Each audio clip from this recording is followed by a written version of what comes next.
Bueno, pues aquí estamos, muy buenas tardes. Ha llegado el viento, ha llegado no, ya lleva unos días, el viento de poniente que luego esta tarde rolará a levante y aquello de las melenas pues ya saben lo que pasa con ello, ¿no? Ya está un poco como más desorientada. Es lunes, hemos llegado al lunes después de un espléndido fin de semana de aguas. Y dirán ustedes, espléndido, se nos ha fastidiado, no sé qué. Sí, pero nos ha beneficiado porque incluso podremos ahorrar, a medida que nuestros pantanos se vayan llenando, tendremos que usar menos la desaladora y gastaremos menos en otras energías que también nos viene muy bien, así que ahorraremos. Y por otro lado, uno mira al cielo, lo ve tan despejado, tan limpio, las hojas de los árboles brillan, las calles están menos sucias. Bueno, pues que nos viene muy bien eso de la lluvia, aunque nos haya fastidiado un poco, porque vaya viernes de Black Friday, madre mía, cayó agua, pero cayó agua ayer.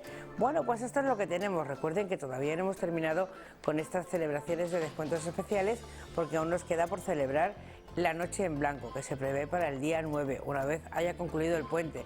Así que si se van de puente, no gasten mucho y reserven algo para el día 29, que aquí estaremos también con descuentos. Hay quienes han mantenido el descuento del Black Friday incluso hasta el lunes, así que todavía están en condiciones de aprovechar los buenos precios que nos han dado los comercios este fin de semana.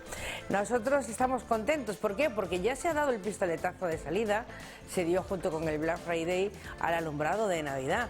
Eso significa que ya estamos en fiesta. Saben ustedes que durante los últimos años el alumbrado se ha encendido el día 1, pero bueno, se van adelantando las cosas y siempre pensando en el comercio, o al menos eso nos dijeron los responsables, de manera que creemos el ambiente de Navidad un poquito antes y nos invite a gastar dinerillos, a gastar, a comprar, a salir a tomar copas, a comer, yo qué sé, que la calle se vea y luzca de otra manera. Y parece que se consiguió a pesar de la lluvia, que ya están viendo que no caía de broma, pero bueno, ahí tenemos el alumbrado de 2016, de la Navidad 2016, Navidad fin de año 2016-17. Así que con ese feliz Navidad, con ese pistoletazo de salida, nosotros pues también queremos desearle eso, que sean muy felices en estos días y que lo pasen de la mejor manera posible. Bueno, alumbrado de Navidad, luces de Navidad y premios. Premios, por ejemplo, ya lo han oído para la Fundación Premio Convivencia por parte de la Fundación Vicente Ferrer. Su representante estuvo allí, Ernesto Sáez estuvo para recogerlo y esa foto lo dejará marcado para toda la vida. Bueno, reconocimientos entre reconocimientos, porque la Fundación de Vicente Ferrer también fue reconocida en su momento por la Fundación Premio Convivencia. Y nos dicen algo más, vamos a sacar el móvil. ¿Por qué sacó el móvil? Bueno, pues porque si no saco el móvil no puedo leerles lo que nos han mandado. Hoy apagón femenino de 8 a 9 de la noche. Consiste en que las mujeres se pongan desconectadas, hablamos de teléfonos, desconectadas y sin foto de perfil, para que los hombres se pregunten dónde rayos están esas mujeres. Es un proyecto contra el maltrato hacia la mujer, así que si quieren ya saben, de 8 a 9 apagón. Nosotros apagamos ahora para que no nos liemos, pero apagón de 8 a 9 como medida, como llamada de atención, para que se pregunten dónde estamos. Recuerden, desconectadas y sin perfil, para que nos busquen y no nos encuentren. Dejo esto, me voy a otra cosa, mariposa. Después de los 16 litros eso que han caído por metro cuadrado a lo largo del fin de semana, me voy a la música, que también viene bien, que nos amanse como a las fieras. Buenas tardes, bien hallados.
Bueno, pues dejamos la música con la Asociación Musical Banda de Música Ciudad de Ceuta, el concierto de Santa Cecilia. Ya mismo anunciaremos el de Navidad, porque ya está todo de Navidad, pues habrá que anunciar el de Navidad.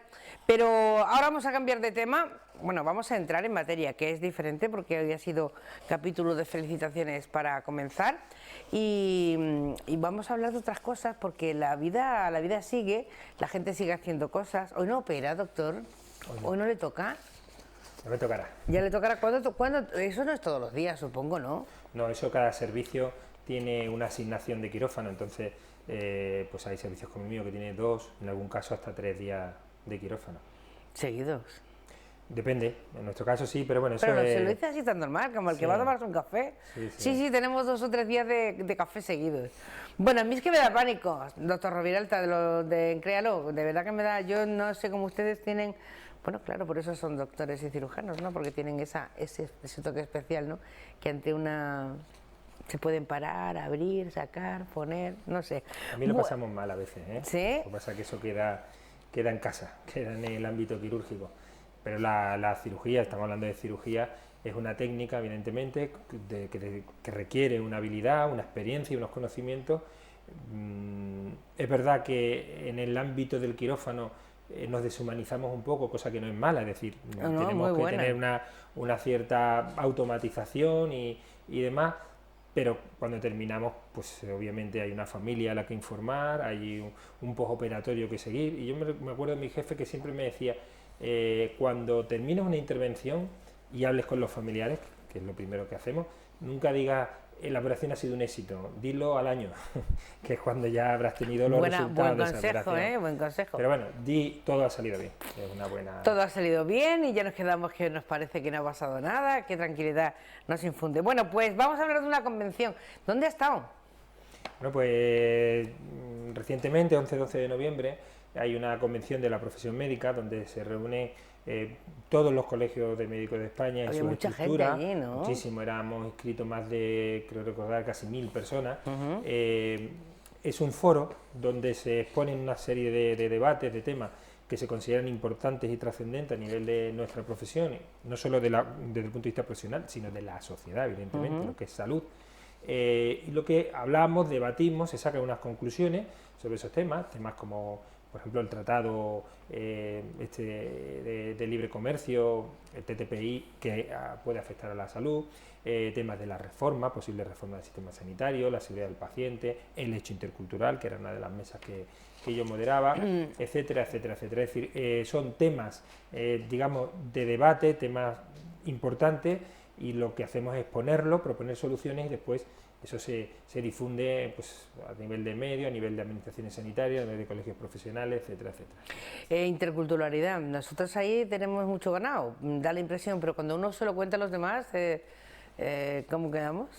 Bien, de hecho, el que me eligieran a mí de moderador no creo que fuera ni gratuito ni casual. No, para nada. Nos dijeron, hombre, vamos a Roviralta, que se han tratado, claro, y bueno, mi compañero de Melilla, mi homólogo de Melilla, también asistió. Bien, el hecho intercultural es algo que en España, según el INE, el Instituto Nacional de Estadística, en España en los últimos 15 años, un 10% de la población, que son 4,5 millones, son extranjeros.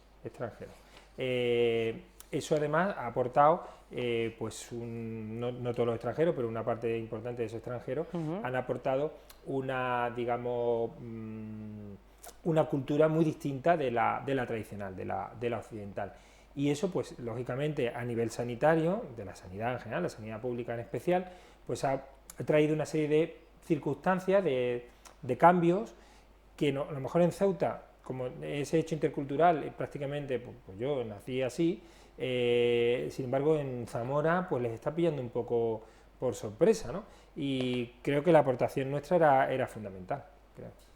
El aprendizaje, el rodaje es completamente distinto en una ciudad que en otra, distinta a la nuestra, quiero decir, ¿no? Porque aquí hay un aprendizaje, yo creo que ya casi natural, se puede decir, ¿no?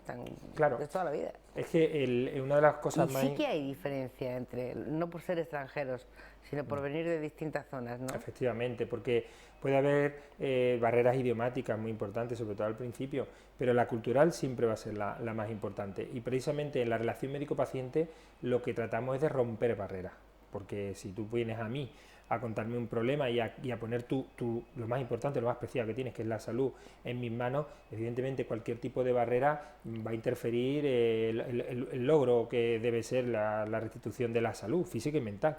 Entonces lo que se pretendía era analizar qué problemas, si es que lo hubiera, que evidentemente lo hay, y bueno, y qué soluciones se pueden plantear ante esos hipotéticos problemas reales, quizás como tú bien has dicho, en Ceuta y en Melilla pues nos conocemos, que es la base de todo, el conocimiento, todos conocemos lo que es un sábat o lo que es un ramadán, ¿verdad? O lo que son las diferencias dietéticas, la prevalencia incluso en algunas enfermedades, ¿no?, que vienen dadas. Exactamente. Y eso, sin embargo, pues a lo mejor, vuelvo a poner el ejemplo, en Zamora, que no hayan tenido ningún contacto, le suena a chino. Bueno, total y absolutamente a chino. Y creo que es importante, bueno, pues nuestra experiencia, nuestros conocimientos, el tratarlo pues siempre desde un punto de vista del humanismo, de la humanidad que debe presidir la relación médico-paciente, y que esa diferencia cultural nunca sea motivo de ruptura o desconfianza, sino todo lo contrario, entenderlo. Mano izquierda es una de las grandes virtudes, y del médico en general, ¿no? Porque ten en cuenta que la profesión médica es una profesión internacional, ¿eh? Nosotros, cuando vamos a volver al principio, cuando se abre un cuerpo, nos damos cuenta de que somos exactamente todos iguales y que ahí no hay cultura, no hay religión ni nada que modifique nuestra anatomía, ¿no? Que probablemente son ese barniz, color de la piel, forma de hablar y tal, lo que hace que nosotros nos veamos distintos, y evidentemente... Bueno, es verdad, encontrarse con eso, abres un cuerpo y es exactamente igual. Iguales. Las bacterias no distinguen de cultura. Que al otro. Bueno, madre mía. ¿Han contado con la nueva ministra? ¿Qué tal? ¿Cómo estuvo? Sí, bien. Ella fue la encargada, esta nueva ministra de Sanidad. Creo que era su segundo acto, porque fue el día anterior había estado en Barcelona, también en una convención médica, y este era su segundo acto oficial. Se encargó de la clausura oficial, de la inauguración oficial, de nuestra convención, y creó una gran expectación, porque de hecho estaba aquello lleno de medios. Supongo que habrán tenido oportunidad de ver pues presencia de otros políticos, de periodistas. En fin, lo que se pretendía de hecho con esto era que esta convención tuviera una proyección mediática Hombre, había periodistas de primera fila también, no solo estaba la ministra, sino que también había periodistas de primera fila, que supongo que eso viene muy bien en la difusión de aquellos acuerdos que se hayan adoptado, ¿no? Claro. Porque es algo de ustedes, pero es algo de todos, es de la sociedad, claro, que al final recurre al médico, ¿no? Nosotros, el lema de la convención era liderando la profesión y la sociedad. Es decir, la medicina sigue siendo, afortunadamente, la profesión más valorada por la sociedad, y bueno, la intención es que esto siga siendo. Es decir, la medicina tiene que verse, o al médico tiene que verse como un señora respetable, que lo que pretende es el bien del paciente, tanto en el aspecto, como digo, físico, mental, incluso social, porque la salud es todo. ¿Y cómo cambiamos? Cuando estamos en la consulta del médico, estamos esperando que nos llamen, ahí le damos importancia a la vida, ahí es donde nos damos cuenta que el bien más preciado que tenemos es ese. Ahí es donde tenemos miedo a la cara del médico, a la sonrisa o al gesto que haga, y nos damos cuenta de la importancia que tiene lo que nos vaya a decir. Es decir, ahí se produce, en la sala de espera de una consulta, se produce una serie de reflexiones que a lo largo de la vida uno a lo mejor no hace, ¿no? Pero que son muy llamativas. ¿Conclusiones de esta convención? Bueno, pues conclusiones, ha habido muchas mesas, como te digo, entonces habría que analizarlas pormenorizadamente. O mensajes, sino conclusiones. Sí, mensajes, bueno, pues que la sociedad va cambiando, la salud es uno de los valores más importantes, que la economía no lo es todo, que no puede estar, aunque entendemos que sin economía no puede haber una sociedad, pero que no puede ser el único valor, que en la medicina la humanización es un valor muy importante. De hecho, uno de los mensajes que pusieron fue la de su santidad el Papa, en el mensaje que nos trasladó en la pasada recepción allí en el Vaticano, y el mensaje fundamental es la compasión, no la compasión, sino poner pasión. Él decía Su santidad decía, poned el corazón en las manos, es decir, no ser asépticos, sí serlo en quirófanos, como decíamos, ser asépticos en quirófano, pero no seáis asépticos con las personas, todo lo contrario, poned el corazón en vuestras manos. Y yo creo que eso es lo que se pretende. Están muy bien los avances tecnológicos, están magníficos, están muy bien los desarrollos informáticos, los avances antibióticos, etcétera, etcétera, pero tenemos que ser conscientes de que somos un vector importante en la sociedad, que tratamos personas, tratamos miles y miles de personas, en un solo año podemos tratar miles de personas con formas de ser distintas, con problemas distintos, y creo que tenemos un sistema sanitario que también se ha dicho, uno de los mejores del mundo, sistema sanitario público, que tenemos que cuidarlo, que esto no es gratuito, que no nos viene dado. Que lo pagamos todos, ¿eh? Que lo pagamos todos y que bueno, que pueden venir problemas como el gasto farmacéutico, etcétera, etcétera, y la sostenibilidad del sistema es fundamental. Bueno, pues ahí estamos. Ha dicho varias frases que me hacen pensar o me hacen volver al pasado, cuando el médico era el ser humano infalible que llegaba y sabía darte un abrazo, una buena noticia, una mala noticia y tenía un quejío a media, porque hemos vivido también tiempos de mecanización del médico donde tampoco se nos puede despachar como escritos o como solicitudes, no sé, volver a eso, que ustedes piensen en eso, en que el corazón debe estar en las manos, me parece importante. Estamos en el mes de noviembre, finalizándolo ya, 28 hoy, mes de la buena utilización del antibiótico. ¿Qué pasa? Que todo el mundo se ha vuelto loco ahora hablando de esto. Si no le hemos hecho, hasta hace unos años no le hacíamos ni caso, íbamos y nos lo vendían, ahora ya no, pero íbamos, nos lo vendían, nos lo tomábamos. ¿Qué pasa con el antibiótico? Bien, yo creo que has dado la clave, ¿no? De aquellos polvos vienen estos lodos. Ah. Es decir, de un mal uso de los antibióticos de forma indiscriminada, llegaba uno a la farmacia y le entregaban el antibiótico sin necesidad de receta, sin ir al médico. Muchas personas tenían incluso ya antibióticos preparados, tómate la vecina, tómate uno de estos. Bueno, pues las consecuencias es que la ONU ha dicho que uno de los principales problemas de salud pública mundial a la que nos enfrentamos es la resistencia de las bacterias a los antibióticos. El 18 de noviembre fue el Día Europeo del Uso Prudente de los Antibióticos. Los antibióticos es la gran revolución, el antibiótico y la asepsia, pero el antibiótico ha sido la gran revolución de la medicina. Primero era la sulfamida ya por los 20-30, pero realmente Fleming con el descubrimiento de la penicilina es un antes y un después. Es decir, antes la gente se moría de una angina, de una infección por diente, de una apendicitis. Hoy, como digo, los avances de la cirugía son muy importantes, pero sin antibióticos es que nos morimos literalmente. Cuando empezaron los antibióticos no había bacteria que se salvara de ellos, todas morían. Pero las bacterias son seres vivos y ellas también quieren seguir sobreviviendo. Han desarrollado resistencias de muchos tipos. El sobreuso de antibióticos, por ejemplo, el dar un antibiótico en una gripe, en un catarro común, el uso inadecuado, es decir, si te pongo 10 días, tómatelo 10 días, porque si te lo tomas 3 y lo dejas, las bacterias que han sobrevivido desarrollan una nueva línea que ya se lo saben. Esto ha generado que en el mundo más de un 20% de las bacterias, 25%, son resistentes de media a los antibióticos estándar. Pero es más, o sea, tenemos algunas bacterias, los gram negativos, que a la penicilina pueden ser resistentes en un 50%, imagínense. Hace poco se dio una noticia en Estados Unidos que habían detectado una paciente, que creo que además falleció, con una bacteria que era resistente a todos los antibióticos conocidos. Entonces, ¿cuáles son las armas que tenemos, las estrategias que tenemos? Pues primero rezar, ¿no? Y después elaborar. Es decir, tenemos que usar los antibióticos cuando son imprescindibles. Después tenemos los antibióticos, digamos, de uso estrictamente hospitalario, es decir, aquellos antibióticos que solamente se pueden indicar en pacientes, sobre todo UCI y demás, para que no salgan a la calle bacterias que ya se lo conocen. Tenemos la tuberculosis, que cada vez aparecen más resistencias, es una enfermedad que prácticamente estaba desaparecida, y nosotros, concretamente en Otorrino, cada vez encontramos más y tenemos que operar ganglios que resulta que son tuberculosos, y yo cuando empecé la especialidad, yo no vi prácticamente ninguno, y ahora los veo.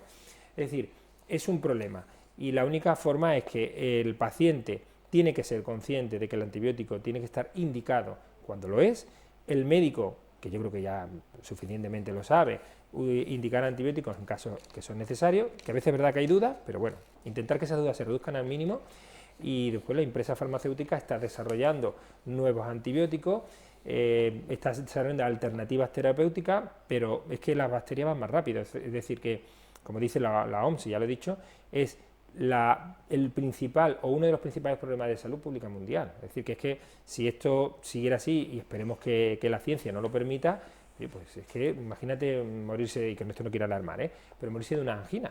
Bueno, no quiero alarmar, pero puede pasar, porque si eres resistente al antibiótico, nada te puede, no hay otra cosa que te pueda curar, no hay otra alternativa, ¿no? Sí. Tu defensa. Sí. En la prehistoria la edad media eran de en torno a los 30 años, no llegaba el ser humano. No, y la principal causa de muerte, aparte de los traumatismos, eran las infecciones dentales. Se ha visto en antropología. Es decir, que eran las infecciones, claro. Infecciones que nos pueden llevar al otro barrio solo por haber abusado.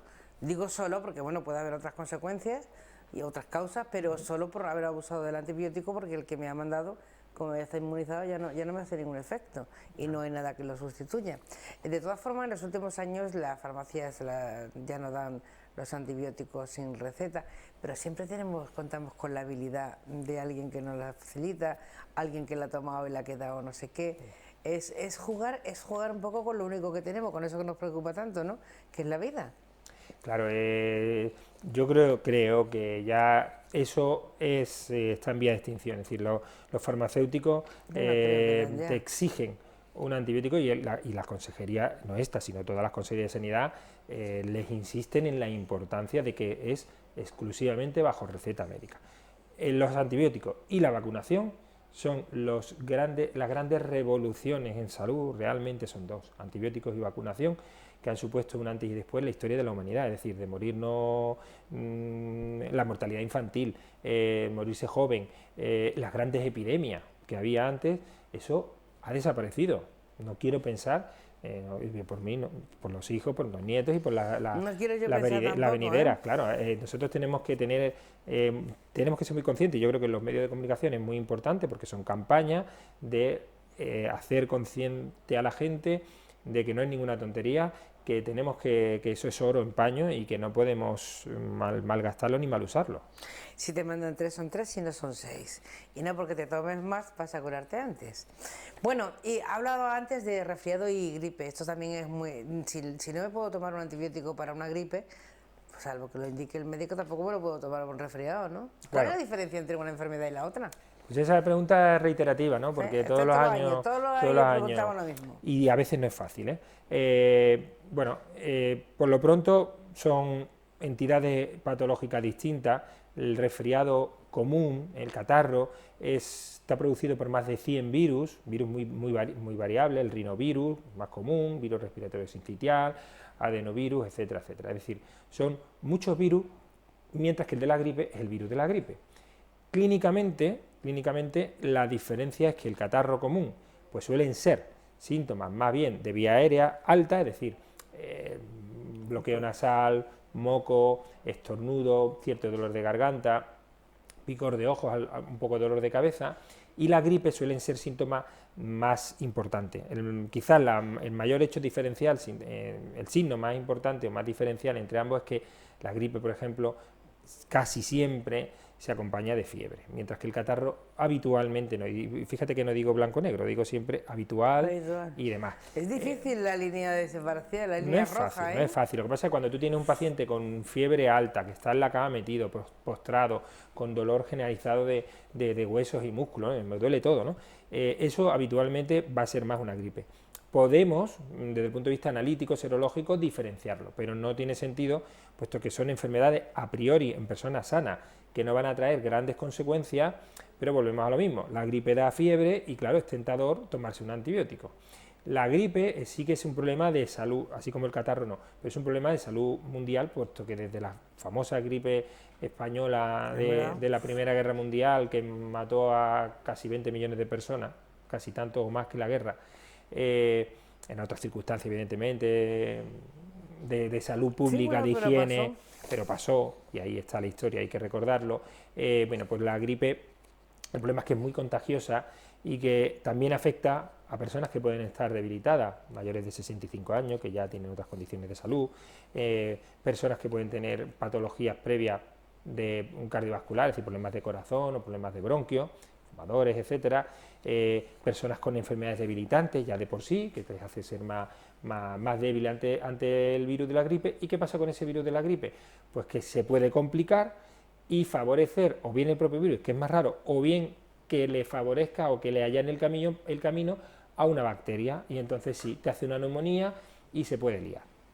Madre mía. Bueno, diferencias, por tanto, entre el resfriado y la gripe. En ningún caso cojan un antibiótico y se lo tomen. Desde luego, en el resfriado está descartado o en el catarro está descartado, ¿no?, la utilización del antibiótico. Por supuesto, y en la gripe también. Y en la gripe, salvo Complicaciones.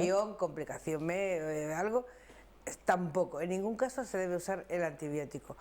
A ver si aprendemos, porque esto va a ir bien de todo. Bueno, ¿a qué se enfrenta el Colegio de Médicos en este final de año? Vaya añito que lleva de movimiento, ¿eh? Sí, bueno, pues ahora tenemos un reto para mí apasionante y un poco agotador también, pero bueno, se anda con gusto, que es la celebración de un pleno.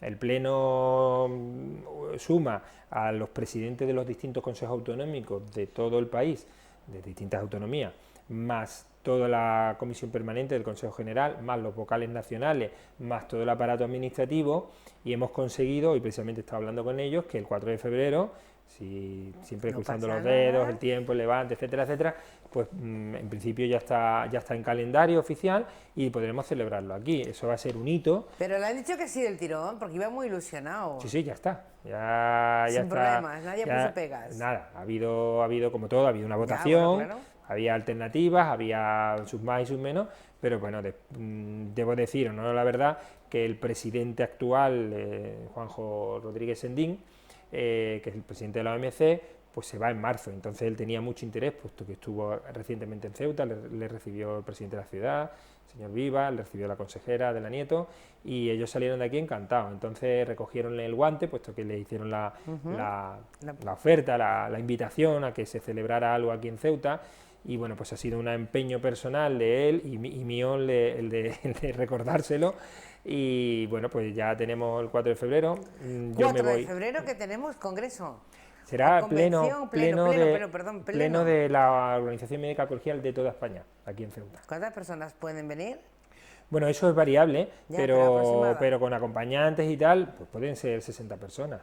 Bueno, pero se celebraría aquí, con lo cual la difusión es nacional, ¿no? Claro, y ten en cuenta que en el Pleno se toman después decisiones sobre propuestas que van en el orden del día, que tienen por supuesto su alcance y su consecuencia a nivel nacional, a toda la profesión médica, y eso pues dará, yo creo, una proyección a la ciudad desde el punto de vista profesional, político, que yo creo que le da dignidad a una ciudad que además, cuando vinieron la otra vez, la comisión permanente, vinieron 3, quedaron encantados, les llamó mucho la atención. Pues tiene mucho trabajo que hacer, y no queda que nos crea que al 4 de febrero queda tanto tiempo que diciembre desaparece.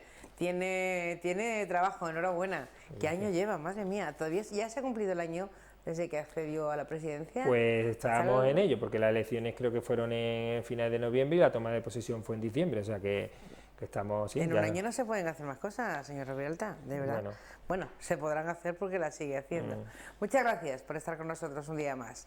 Dejamos la medicina y nos vamos a la naturopatía, porque tenemos cita con el naturopata como todos los lunes.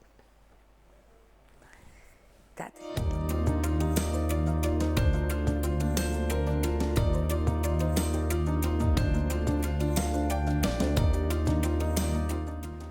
Como lo prometido es deuda, pues estamos en la Plaza de Correos, estamos en la calle. Como decíamos en el primer programa, en la primera sección que veníamos a la calle, bueno, pues aquí estamos.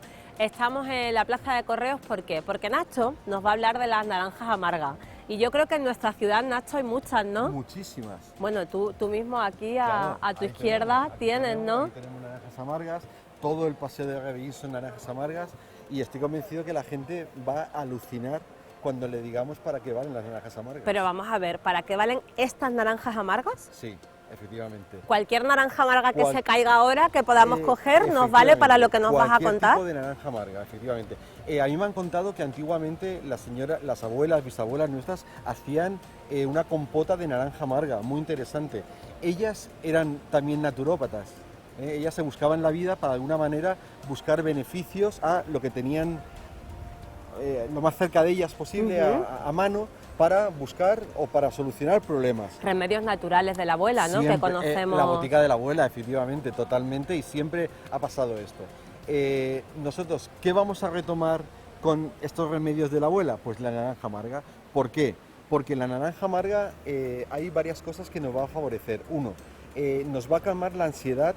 También vamos a decir cómo hacerlo, no va a ser que la gente le dé, porque una naranja amarga se lía a pegarle bocados y nos van a calentar al final. No tiene nada que ver eso. No tiene nada que ver, pero bueno. Propiedades de la naranja amarga. Pues mira, nos va bien para el tema de indigestiones, nos va bien para el tema de infecciones cutáneas, nos va bien para el tema de insomnio, nos va muy bien para el tema de calmar y tener un poco la sensación de saciedad y quemagrasa. Esas son, de una forma más o menos rápida, las 4 o 5 cosas que yo creo que son las más importantes. Vale, pues empieza por la primera, Nacho. Mira, por ejemplo, lo que estoy convencido que más le va a gustar a la gente es el tema de quemagrasa. Es además quemagrasa barato, funcional, tenemos 200 millones de naranja en Ceuta, por lo tanto podemos hacerlo.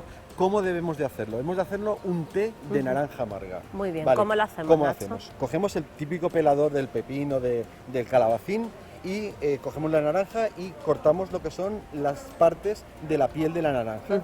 Esos trozos de piel lo vamos a poner en el horno y lo vamos a secar. Una vez que eso esté seco, que son 10 minutos mal contados, una vez seco nos vamos a hacer un té de naranja amarga. Lo vamos a poner hirviendo con agua, bueno, lógicamente con agua hirviendo durante 10 o 15 minutos, y luego lo podemos, por ejemplo, endulzar pues con miel ecológica. Olvidémonos ni de azúcar, ni de sacarina, miel buena, de calidad, ecológica si puede ser.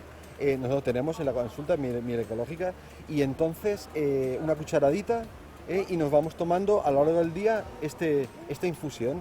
¿Qué nos va a hacer? Quemagrasa, saciedad, digestiones pesadas. Por ejemplo, en una botella de agua de 1,5 litros hacemos esta quemagrasa y nos la vamos tomando a lo largo del día. De todo el día. ¿Durante cuánto tiempo podemos tomarnos esto? Bueno, es que lo podemos compaginar tranquilamente con la ingesta de agua normal que debemos de hacer, que recuerdo que hay mucha gente que viene a la consulta y nos comenta que bebe 1 litro, 1,5 litros, no, es 2 litros de agua todos los días, es importantísimo, ¿vale? Entonces podemos tomar este té que nos hemos hecho, pues durante una semana, 2 semanas.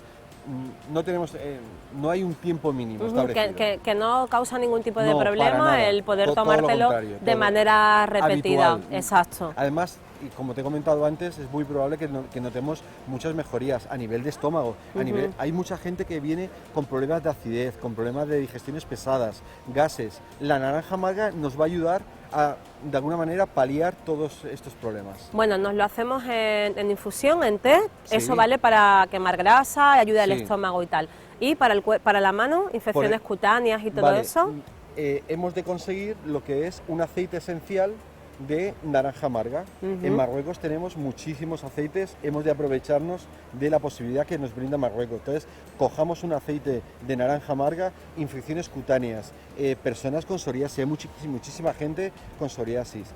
Aprovechar y daros lo que es el aceite esencial de naranja amarga, y vais a notar una mejoría muy interesante. Y las naranjas de uso cotidiano, las que tenemos aquí en el árbol, ¿para qué más la utilizamos? ¿Qué hacemos con ellas? El mismo té, en lugar de tomarlo, lo que podemos hacer es, por ejemplo, para personas que tengan hongos en los pies, podemos hacer un baño de pie. Coger el mismo té que nos íbamos a beber, pues lo colocamos en una ¿cómo se llama? Una palangana. Y con agüita más o menos templada, caliente, sumergimos los pies hasta que se ponga el agua ya fría, y luego sacamos los pies. No se pueden, que esto es un detalle importante, no se pueden secar los pies con la toalla. Si tenemos hongos, hemos de secarlo con un secador. ¿Vale? Que es importante. O sea que para los hongos de los pies, sí, este líquido... O sea, no lo va a quitar al 100%, porque en todo lo natural hay que tener sobre todo constancia. Muy bien. Entonces, no lo va a quitar al 100% de buenas a primeras, pero sí que es verdad que con el paso del tiempo y con la constancia de ir haciéndolo vamos a notar una mejoría muy interesante. Si a esto lo acompañamos con cualquier crema que nos dé el dermatólogo de Ceuta, que hay buenos y que hay muy buenos, pues evidentemente que nos van a ayudar. Muy bien. Nacho, ¿qué más? ¿Alguna otra cosa que se te ocurra que podamos hacer con estas naranjas que tenemos aquí tan cerquita? Pues ya ves, pues hemos dicho el tema de la piel, el tema de indigestiones, descongestión nasal. Para la descongestión nasal también va muy bien. ¿Qué hacemos con la naranja? Igual, un té o infusión. Ah, vale, o sea que nosotros siempre lo hacemos mismo. ese té infusión y nos puede valer prácticamente para todo lo que nos cuenta. Efectivamente, no hay para un tipo de dolencia un procedimiento especial para tratar la naranja. No, es o aceites o un té de naranja. Muy y bien. eso ya nuestro cuerpo es tan sabio que va a captar lo que necesitemos en ese momento, claro. Así de sencillo. Hombre. Muy bien, Nacho, pues nos vemos la semana que viene.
Qué dolor, qué dolor, qué dolor, qué dolor.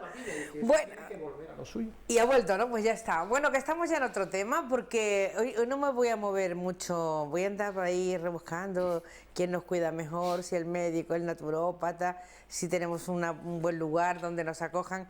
Y ahora me voy a ir, claro, yo me voy a ir a la Mutua de Ceuta.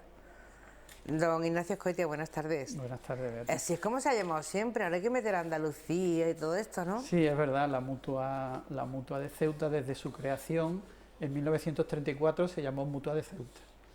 Y en ese contexto era la Mutua de Ceuta y del norte de Marruecos. La Mutua tenía oficinas en Tetuán, en Chauen, en Larache, y con la independencia de Marruecos, pues todas esas oficinas se fueron cerrando, porque Marruecos adoptó la legislación francesa y entonces ya una mutua de accidentes no tenía cabida y nos quedamos solamente con Ceuta. Entonces, en aquellos momentos, la Junta Directiva de aquella época definió que ante esa pérdida de ámbito territorial pues era necesario abrir nuevos frentes e intentar expansionarse, porque quedarse reducido al ámbito de Ceuta era difícil para la sostenibilidad en el tiempo. Y entonces, en los años 60, aproximadamente a mediados de los 60, se mandaron a empleados muy antiguos, que ya están todos jubilados, incluso ya han fallecido, se mandaron a la península, se abrieron oficinas en las provincias de Cádiz y Málaga, siguiendo, en cierto modo, a los empresarios que estaban situados, a los empresarios españoles que estaban situados en la zona de Marruecos, claro, y que se instalaron básicamente en las provincias de Málaga y Cádiz. Entonces la Mutua fue siguiendo a sus empresarios, que eran sus propios mutualistas. Entonces, una visión de futuro muy importante la de aquella ejecutiva. Aquella ejecutiva, cuando tomó aquella decisión, que fue en los tiempos de don Aarón Benasaya, presidente entonces, y don Jaime Rigual, pues fue una decisión con una visión de futuro importante, ¿no? Porque suponía una decisión estratégica. No propia de los tiempos que corrían entonces. Pues no, seguramente no era... Muy avanzado, me da bien la impresión. Sí, porque entonces era todo como mucho más tranquilo, mucho más estático, no sé, las cosas siempre se hacían respecto a cómo se habían hecho el año anterior, entonces bueno, pues no se pensaban estas cosas.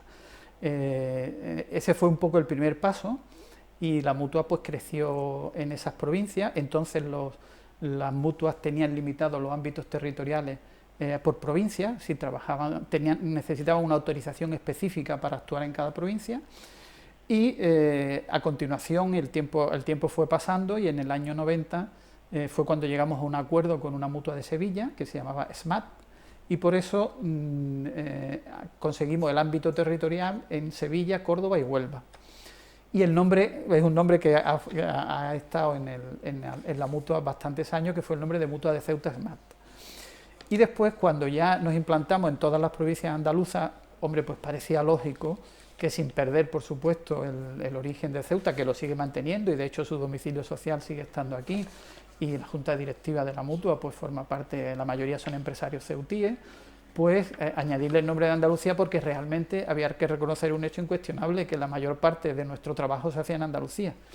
Y por tanto, bueno, pues había que reconocerlo de alguna manera. Había que ponerlo ahí, que Claro. menos, ¿no? Bueno, para que se sepa, o sea, para que se constate que es verdad que, bueno, yo creo que a ningún caballo le viene esto de nuevo, pero hay fotos, incluso hay fotos de escritos donde los vemos, Manolo, vamos a verlo, ahí están. Por ejemplo, ¿esto qué es? Esta es la primera póliza que se firmó en la mutua en 1934. La mutua se crea en 1934 y entonces, bueno, fue una iniciativa. Yo siempre digo que en el año 34 en Ceuta hubo una conjunción astral, porque se creó el faro, se creó la radio, Radio Ceuta. Se hizo la primera exposición hay una feria de muestras, se hizo la primera, o sea, parece que en aquella fecha había una serie de iniciativas, se tomaron muchas iniciativas unos importantes. seres humanos impresionantes, ¿no? Eso, evidentemente. Emprendedores, sí. Evidentemente Qué maravilla. eran emprendedores. Entonces, bueno, pues en el caso de una mutua, que es una asociación de empresarios, pues esos empresarios se unieron para crear una mutua, ¿no? Y la mutua se crea en 1934, y en ese documento que tenéis ahí impresionado, pues aparecen los empresarios de aquella época, que son empresarios, pues muchos de ellos todavía hoy vinculados al mundo de la actividad económica en Ceuta, ¿no? ¿Qué nombres son? Por ejemplo, está Baeza, ¿no? Que sigue estando. Que sigue estando. Está don Manuel Alcalá, que sigue estando de alguna manera. De hecho, la imprenta de don Manuel Alcalá, la imprenta Imperio, me parece que era el número 8 de la mutua. La póliza la firma el padre de don Manuel Alcalá, que vive y que, bueno, yo lo vi la semana pasada en una conferencia que se dio sobre Ceuta, y hasta 2013 ha estado bajo su titularidad. Es, con diferencia, el mutualista más antiguo de la mutua, que además vive, ¿no? O sea que es verdad, tendríamos que hacerle un homenaje. Pues el otro día estuvo aquí su sobrino, y yo creo que, bueno, que también está en otras historias, pero de expandirse en Andalucía con la Cámara de Comercio y la Confederación Efectivamente, malagueña. bueno, es su sobrino. Pues es su sobrino. a lo mejor habría que decirle que para empresarios su tío, ¿no? Sí, sin duda, Para sin duda. empresarios su Además, es una tío. persona especial, de un enorme cariño por Ceuta, y una persona que ha hecho una labor empresarial de mantener una empresa sostenible pues muchísimo tiempo. Vamos a volver a la foto, porque si no os importa, esta. ¿Quiénes son? Esta foto se tomó cuando la mutua cumplió 25 años, en el 1959, en el aniversario de la mutua. Pues ahí están algunos miembros de la junta directiva de la mutua de aquella época. Está también los empleados, digamos, que había en ese momento, ¿no? Pues está don Jaime Rigual, que fue director gerente de la mutua y que ha sido profesor de matemáticas de la inmensa mayoría de las personas que hoy tenemos más de 30 años, yo tengo muchos más. El director del instituto, daba miedo, ¿de acuerdo? Director también de la escuela normal, y que, bueno, fue una persona emblemática en Ceuta. Muy conocido. Estaba también, pues ahí está Alfonso Aramburu, está Salomón Gavizón, que era entonces, en aquella fecha, director económico financiero de la mutua, hombre muy recordado también en la mutua. Estaba el padre de don Francisco Olivencia, que era entonces el letrado de la mutua, don Aarón Benasaya, que fue después presidente de la mutua, don Manuel Delgado, creo que es la persona que está en el centro, a ese no estoy muy seguro. y después pues todos los demás son empleados. Ahí están pues no sé, algunos de ellos muy antiguos de Ceuta que fueron enviados, por ejemplo Paco Sánchez, que fue tío de Paco Sánchez actual, que fue enviado a Cádiz, Andrés Escobar, que fue enviado a Algeciras, Juan Duque, que fue enviado a Málaga, y Pedro Sánchez, que creo que Pedro no está, que fue enviado a Jerez. Y después pues algunos de los empleados, Caliani, Ramón Teruel... Caliani, es verdad. ¿Eh? Caliani, es verdad, ya no me acordaba. Sí, por ahí anda Sí. Cabrera, en fin, todos ellos personas que hicieron la mutua. Hicieron la mutua y además la convirtieron en algo como muy personal. Yo recuerdo en aquellos tiempos que la gente que pertenecía a la mutua, por la razón que fuere, evidentemente profesional o de su empresa, lo hablaban con una especie de sentido de la propiedad, ¿no? Bueno, aquí voy a mi mutua, ¿no? ¿Cómo ha pasado el tiempo y cómo han conseguido mantenerse y expandirse en algo que genuinamente iba a ser solo local? Pues el mundo de las mutuas en general ha sufrido una evolución muy importante a lo largo del tiempo. Es decir, las mutuas se crean en España a principios del siglo XX, en 1900 de hecho, con la promulgación de lo que se llamó entonces la Ley Dato, que estableció la responsabilidad directa del empresario en los accidentes del trabajo de sus trabajadores, ¿no? A partir de ese momento, ese hecho se considera el embrión de la seguridad social en España. De hecho, no existía la seguridad social. De hecho, en el año 2000, cuando se celebra el centenario de la creación de la seguridad social, el hito que marca ese hecho es la promulgación de la Ley Dato.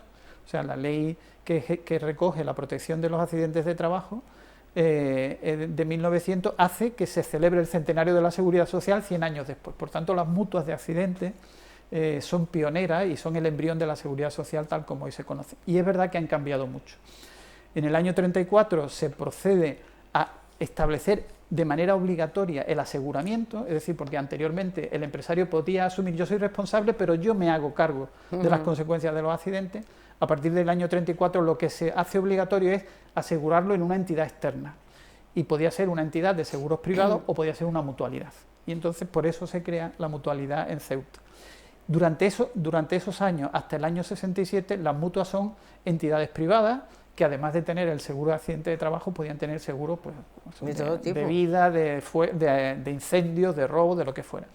Y a partir del año 67, las mutuas, en el año 67 se promulga la Ley de Bases de Seguridad Social, en el cual empezamos a tener ya la seguridad social tal como hoy la conocemos. Las mutuas tienen que decidirse. O siguen ustedes en el seguro privado o pasan a ser entidades que gestionan bajo una óptica privada una parcela de la seguridad social que es pública por su propia naturaleza. Es decir, claro, en ese momento, incluso con leyes anteriores a la época constitucional, la seguridad social en España es pública, ¿no? Y entonces empezó un camino en el año 67 en el que las mutuas fueron haciéndose cada vez más públicas desde el punto de vista de la materia que gestionan. No desde el punto de vista de su naturaleza, que al ser asociaciones de empresarios, su naturaleza es privada. Esto ha quedado de alguna manera ya cerrado en la ley de mutuas que se promulgó en diciembre del 2014, en el cual ya se da carta de naturaleza y todo esto queda ya muy claramente definido. ¿Ahora qué para es una el futuro. mutua? Ahora una mutua es una asociación de empresarios sin ánimo de lucro, de naturaleza privada, que gestiona una parcela de la seguridad social que por su propia naturaleza es pública, que es los accidentes de trabajo y las contingencias comunes. ¿Qué tipo de empresarios pueden pertenecer a la mutua o están con la mutua? Cualquier empresario, a partir del año 90 se liberaron todas las limitaciones que habían y hoy cualquier empresario puede pertenecer a una mutua, incluso entidades que son públicas como pueden ser los ayuntamientos, las diputaciones, las comunidades autónomas, excepto la Administración Central del Estado, pues todos los demás pueden estar asegurados en una mutua. No sé, ¿qué les supone a ellos? ¿Qué coste les supone a las empresas que se adhieran? El coste es el mismo para una empresa, estar asegurado en una mutua o estar asegurado en la seguridad social, el coste es el mismo. O sea que no se puede competir entre uno o el otro. Efectivamente. Bueno, y han debido trabajar muy bien desde el año 34, ¿no? Bueno, yo sé que va a estar feo que preguntarle eso, pero...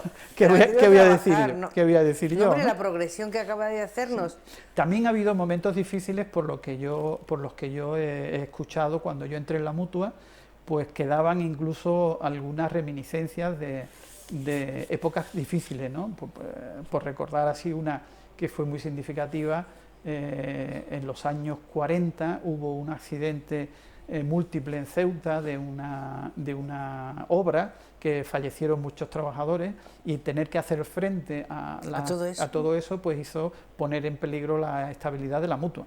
Hay que situarse en la época, que eran épocas, digamos, que no son como las actuales, donde la estabilidad y todo era mucho más precario, ¿no? Entonces hubo que vender activos para poder hacer frente a todas las obligaciones que se generaron de pensiones de viudedad y de gastos de asistencia en aquella fecha. Y esa historia, aun cuando yo entro en la Mutua es muy posterior, todavía estaba en el recuerdo de los empleados. Bueno, eso no es para olvidarlo, ¿no? Y sobre todo para aquellos pocos empleados con aquella infraestructura que, hombre, por muy buena que fuera, no tendrá nada que ver con la de ahora, ni tendrá tampoco tendría el acompañamiento legal que ahora, por ejemplo, tienen. De hecho, una de las fotos que salen ahí eran las instalaciones antiguas cercanas a la Plaza Azcárate, donde, bueno, esta es la del centro asistencial antiguo que había en la calle González Besada, al lado de la Plaza Azcárate, y esta era donde han estado las oficinas. Esta es la Mutua, claro, y de hecho ahí han estado las oficinas durante 40 o 50 años. Esa era la Mutua y seguirá siendo la Mutua. ¿Y dónde está? ¿Dónde la Mutua?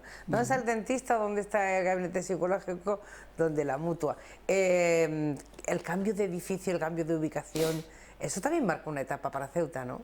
Claro, nosotros cuando ya toda esta historia de ir expansionándote por Andalucía comienza a resentirse en lo que es una sede social que no está preparada para asumir el reto de gestionar 5 veces su capacidad que tenía antes, por ejemplo, ¿no? Y entonces nos planteamos el trasladarnos a algún sitio donde pudiéramos tener, pues primero, superficies locales donde poder realizar su trabajo, y segundo, dotar a la Mutua de un centro asistencial en condiciones.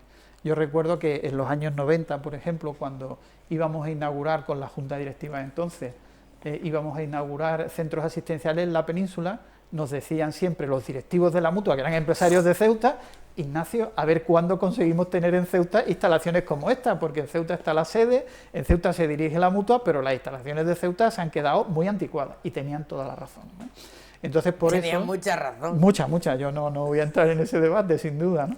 Y entonces, pues allá por el año, a finales de los 90, nos planteamos una propuesta al Ministerio de Trabajo, que es quien tiene que autorizarnos las inversiones, y planteamos hacer una nueva sede social. El Ministerio lo cogió con muchísimo cariño, incluso desde la ciudad fue apoyado por el delegado del Gobierno y por el presidente de la ciudad para que aquello tuviera vías de hacerlo lo más rápido posible, y en el 2003 inauguramos las nuevas instalaciones, que sin duda fueron un hito para la Mutua, porque son unas instalaciones modernas, tecnológicamente muy avanzadas, y además con un criterio de cirugía mayor ambulatoria que hemos ampliado en todas las delegaciones, con centro asistencial potente en la península, para poder prestar este servicio a los trabajadores. Bueno, ¿qué significa el sello de excelencia 400 Plus? Vamos a ver, el sello de excelencia surge de la implantación en Europa en los años 90, cuando las empresas ya empiezan a tener otros modelos de gestión de empresas, sobre todo las empresas grandes, se plantean que se debe de crear algún modelo de gestión típicamente europeo. Las empresas en el marco de americanas ya tenían modelos de gestión avanzados, pero en Europa no existía. Entonces se partió de una iniciativa de las 14 empresas más importantes de Europa, y se hicieron estudios en universidades para conseguir hacer un modelo de gestión. En definitiva, lo que se pretendía era gestionar las empresas de manera integral y racional. Hasta ahora las empresas se gestionaban, igual que se siguen gestionando muchísimas, pues solucionando los problemas que se van presentando, ¿no? Cada día, ¿no? Y de alguna forma teniendo un marco de líneas estratégicas que se puedan plantear. Sin embargo, la implantación de un modelo de gestión lo que hace es, de una manera integral, analiza todas las áreas y perspectivas de una empresa e intenta darle una solución lo más racional posible.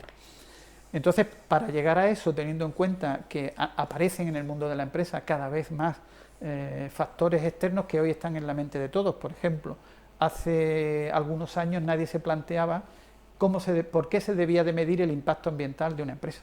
Pero una cosa que casi no se entendía. No se planteaba. A lo mejor en cierto sector, como podía ser los contaminantes más típicos del petróleo, las refinerías y tal, existían cosas, muy pocas, pero no se analizaba. Pues esto se gestiona en el plan del modelo de gestión, o la participación de los empleados en la gestión, cómo pueden realizar propuestas, porque los empleados son sin duda la gente que están en la trinchera, que están en el día a día prestando el servicio, fabricando, entonces la participación de ellos es fundamental para hacer propuestas de mejora. Bueno, pues este es un poco el marco, ¿no? Yo ponía el otro día, hacíamos una presentación diciendo, ¿quién no conoce ese establecimiento minorista donde hay un empresario con un trabajador y la mujer y tal, que son fantásticos y que lo hacen muy bien porque en definitiva ellos saben de manera intuitiva qué es lo que tienen que hacer para que el cliente vuelva? Ponía yo incluso el caso de Silva, la marisquería Silva, ¿Fue verdad? donde la gente era fiel, Sabía que tenía que volver. sabía qué tenía que hacer, volvía, venía de hecho gente de la península a comer allí expresamente, y lo utilicé un poco como ejemplo, ¿no? Bueno, pues cuando una empresa crece en complejidad y crece en áreas de trabajo, esa intuición ya no es suficiente. Es necesario hacerlo de una manera mucho más racional, mucho más integral, e intentar abarcar todas las áreas de trabajo de una empresa implicando a los trabajadores, ¿no? Por eso era el modelo de gestión. Y por eso se ha llevado ese reconocimiento Claro. a la Mutua de Ceuta. Nosotros hemos estado Porque ha sabido hacerlo. muchos años preparándonos para llegar al acto del lunes. Estuvimos, primero nos preparamos simplemente en la gestión de la calidad. En toda Europa existe una norma de calidad que se llama la ISO 9001, que es muy conocida en el mundo empresarial, en la cual, independientemente del sector de actividad en que uno se encuentre, en que una empresa se encuentre, pues tú puedes definir tu trabajo y cumplir con la expectativa que los clientes esperan de ese trabajo. Eso es la calidad básicamente hoy. En la calidad inicialmente se entendía que era, sobre todo en la parte industrial, fabricar productos que no tuvieran defectos. Y esto durante muchos años se ha entendido que era la calidad y sigue siendo cierto. O sea, posiblemente mucho más cierto que nunca. Pero el concepto de calidad ha avanzado enormemente y entonces de lo que hoy se trata o de lo que hoy se define como la calidad es tanto en fabricación de bienes como en prestación de servicios, es hacer el trabajo como previamente tú has definido que vas a hacerlo para generar una expectativa en el cliente y después cumplirlo, que es donde está verdaderamente el éxito de una organización. Por eso triunfa un restaurante de mucho éxito o un restaurante, o sea, de mucha categoría, o un restaurante de comida rápida, porque si tú defines la expectativa que quieres dar a tu cliente y después la cumples, realmente da igual, habrás hecho tu trabajo con calidad. Y eso el cliente te lo va a agradecer. El cliente te lo agradece volviendo, que es la clave, ¿no? ¿Cuántos restaurantes, hablando de comida, cuántas entidades se encuentran en esta situación? Estamos en el nivel 400 plus. 400 plus. ¿Cuánta gente compite por tener esto? En España ahora mismo, sin que sea una cifra exacta, puede haber unas 600 empresas certificadas en el sello de excelencia, de los cuales 50 están en 500, creo que 5 o 6 tienen 600 y el resto tienen de 500 para abajo. 200 es el primer nivel, en el cual tú lo que estás es empezando a un camino hacia la excelencia, después pasas a 300, después a 400 y después a 500. Ese es el camino natural. Es verdad que nosotros no lo hemos hecho así, porque de alguna forma nos implicamos tanto en el modelo de gestión que en un momento determinado pensamos, ya estamos preparados para certificarnos. Y para nosotros fue una sorpresa no seguir ese camino, en el tiempo en el que vas avanzando lentamente y nos plantamos en que en una primera evaluación conseguimos un sello de 400 plus, que no es el camino normal. De hecho, los evaluadores, tanto del Club de Excelencia en la Gestión como de Bureau Veritas, nos decían, nunca hemos visto un caso de esto. Normalmente la gente empieza por 200, se prepara, se implica, después pasa a 300, después a 400, y esto es un camino, ¿no? Vosotros habíais recorrido ese camino, pero no os habíais sometido a una evaluación, y cuando habéis sometido a una evaluación, pues os habéis encontrado con un nivel muy alto de calificación. Con además el plus. Bueno, pues así es como funciona la Mutua de Andalucía y Ceuta. Es que no me sale, de verdad, Ignacio. A nosotros tampoco nos sale, nosotros aquí no sigue saliendo Mutua de Ceuta. Que no, y debería de salirnos porque lo que se ha hecho es ampliar la banda, ¿no? Es decir, el Ceuta ha crecido, por decirlo de alguna manera. Bueno, nosotros, porque yo es que lamento que no quiero compartir con nadie. Bueno, pues el lunes ha ocurrido esto en Ceuta, hubo un acto del que hemos visto imágenes, y ahora que hay que conseguir, después del 400 plus que viene.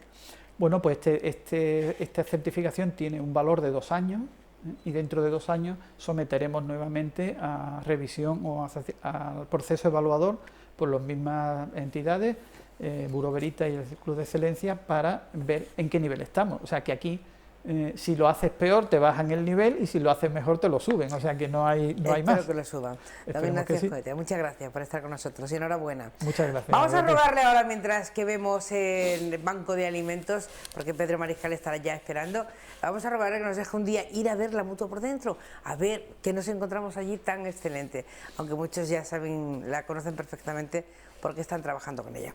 Vamos a ver qué ha hecho Antoñito y Ana con el banco de alimentos este fin de semana.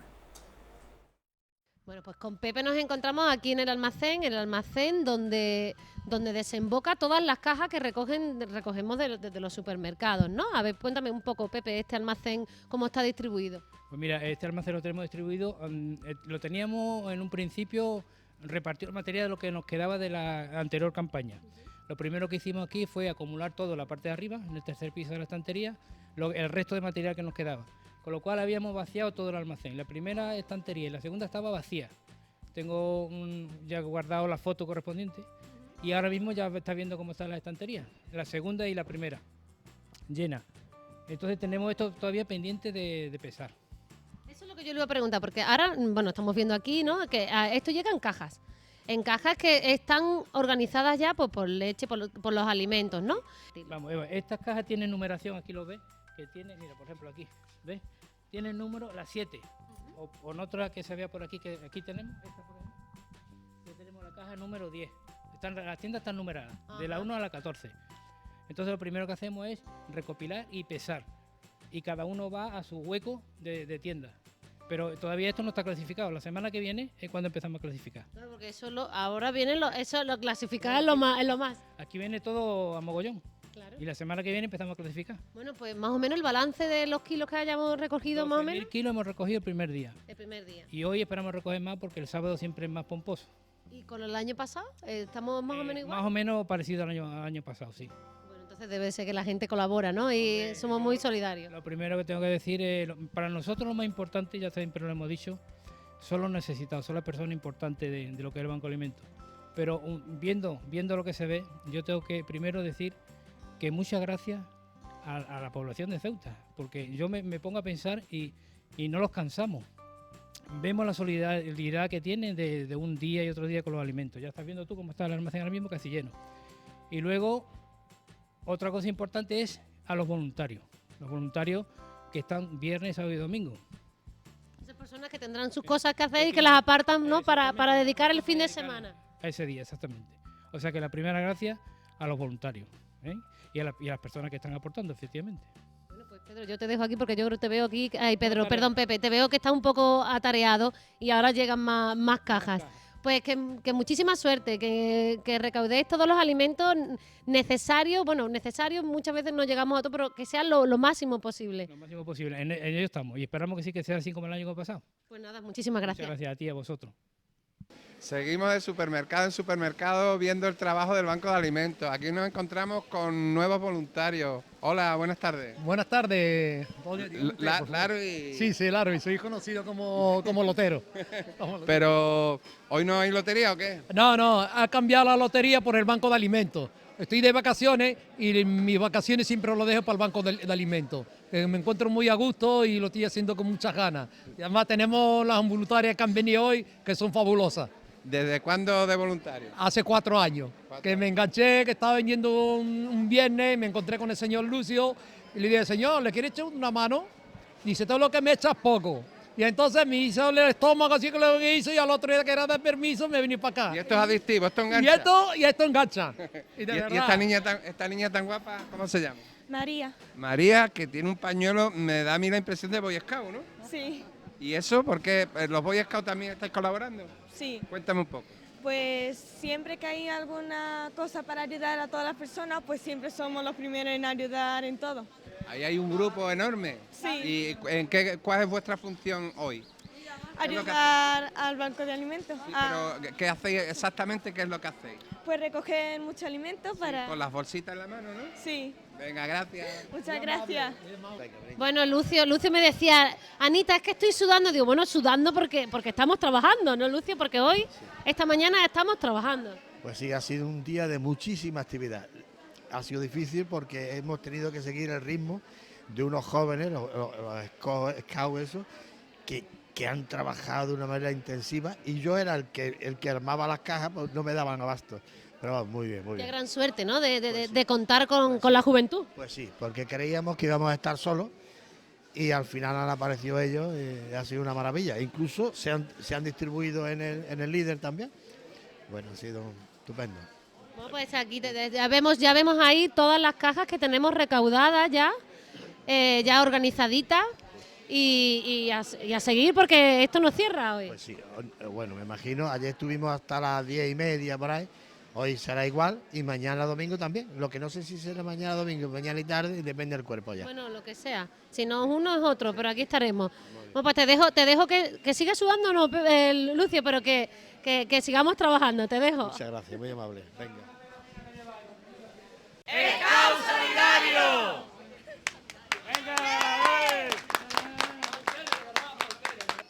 Hasta ahí rápido. Pues hasta el supermercado del día del Coso, de aquí de Jadú, nos hemos venido también. Aquí tenemos a Pedro, que Pedro es como el capataz de aquí de los voluntarios donde organiza el cotarro. Pedro, buenos días. ¿Qué hay? Buenos días. Bueno, pues a ver cómo va aquí, porque ahora hemos estado en varios supermercados, pero aquí en Jadú, aquí en la parte de aquí arriba de Ceuta, ¿cómo va la recogida? Aquí la recogida durante la mañana ha ido bastante bien. Y yo también estuve el año pasado aquí y también fue bastante bien. Ayer, por ejemplo, por la mañana fue bien y por la tarde no fue bien. Ahora de momento, bueno, ha ido... Bueno, y tenemos aquí, a ver, un papelito que hay que decir que esto no es de esta campaña, pero sí que es verdad que Pedro la tiene aquí. Bueno, Pedro, explícamelo, porque yo al final lo explico yo. A ver, cuéntame.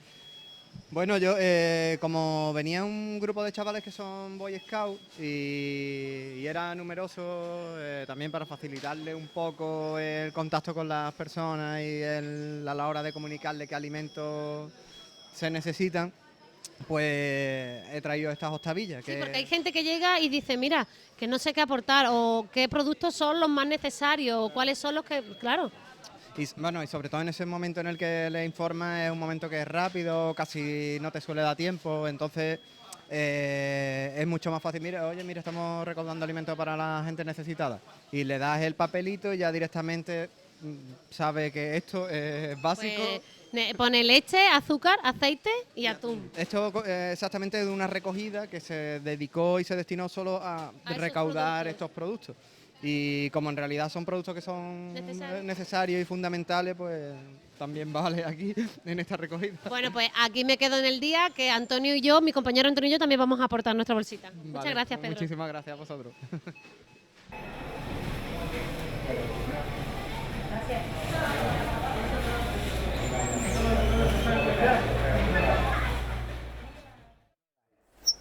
Bueno, pues aquí estoy otra vez. Banquito de alimentos. ¿Estará usted contento, señor Maricá? Bastante contento. ¿Cómo de contento? Hasta un buen trozo. Hombre, puedes estar muy contento. Buen trozo. Enrique, hay que estar contentos, sí, ¿no? Muy contento, muy satisfecho. Mucho trabajo. ¿Estás cansado? Mucho trabajo. Es que han sido esta vez 3 días, no como otras veces que hemos trabajado 2. Y esta vez 3 días, Lucio los pies... estaba grabado. Los pies ya estaban reventados, ya no podíamos más. A Lucio le grabamos ayer porque no ha aparecido, ¿no? No ha aparecido hoy. No ha aparecido, Lucio se ha quitado del medio hoy. ¿Cómo habéis visto la calle? La calle muy bien. Es que estábamos hablando de la coincidencia con el final de mes, el Black Friday, en fin, el alumbrado, un poco todo difuminado, ¿no? Sí, nosotros cuando, sabe todo el mundo ya que estamos inmersos en la Federación Nacional, pero a la vez estamos también en la de Andalucía. Ceuta y Melilla, ¿no? Nosotros empezamos lo que es la campaña, a preparar la campaña en el mes de marzo. Pepe y Enrique, los dos, Pepe Torres y Enrique, que de aquí hay que felicitar lo que hacía abuelo hoy hace un ratito, hace un ratito hacia abuelo. Decir que nosotros empezamos en marzo. Y en el mes de junio hubo una reunión en la que se intentó poner la fecha y día. ¿Cuál fue la fecha y día? Nosotros queríamos el fin de semana que entra. Y tanto Ceuta, además que pusimos... Bueno, no sé cómo hubiera sido, teníamos el puente al otro lado, ¿no? Pero, ese era el problema. pero la gente sale, una de las cosas fue esa, ¿no? Decían que si el puente, además que no es un puente, es un acueducto. Totalmente. Si nos vamos, son 15 el que días. se lo monta bien, se lo monta, ¿eh? Son 15 días fuera de Ceuta, el que se quiere ir, ¿no? Entonces, cuando se cotejó y se vio, pues al final hubo mayoría de ponerlo en este fin de semana, y en este fin de semana Bueno, se y este quedó. fin de semana, ¿esta vaca cuánta leche ha dado? Ha dado leche y bastante. Yo estoy, bueno, estamos todos súper contentos. A la pregunta que tú has empezado, súper contento, no contento, súper contento. Claro, es que porque tenían que estar contentos. 30.000 kilos. 35.000. 35.000 kilos. En los 14 puntos que hemos recogido. Y el año pasado fueron Unos 32 aproximadamente. No se llegó a los 32, 31, Prueba 900 superada. y pico, 32.000. prueba superada. Hasta el momento sí. ¿Cómo que hasta